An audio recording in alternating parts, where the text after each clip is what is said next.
issue sa mental health ng mga mag-aaral at guro, tinutugunan na ayon sa DepEd. Naharap ngayon sa mental health crisis ang bansa, lalo na nakakaapekto ito sa ating mga kabataan. Mga may problema sa mental health, karaniwang nire-resetahan ng mental health matters. Kaya iba't ibang intervention ang isa ang mental health problem sa mga pangunahing dahilan. Yung depression, gawa-gawa lang ng mga tao yan. Gawa ng sarili. Yung depression, nila lang yung sarili nyo. Tapos nagkakaroon ng sakit. Have you ever experienced family problem? Hoy, bumangon ka na dyan. Wala ko na yung bang ginagawa. Kung may matulog. No matter what I do, I feel like a failure. Even in academics.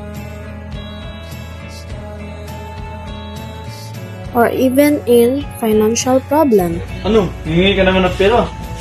Minto ka muna.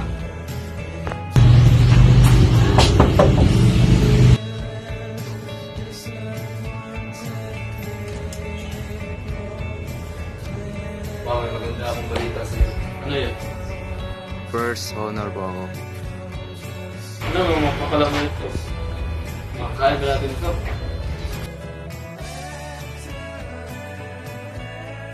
It is so emotionally draining when no one seems to understand.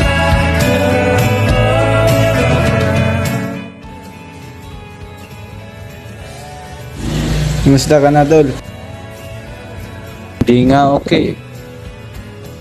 Tara, gala tayo. Sige, Tol.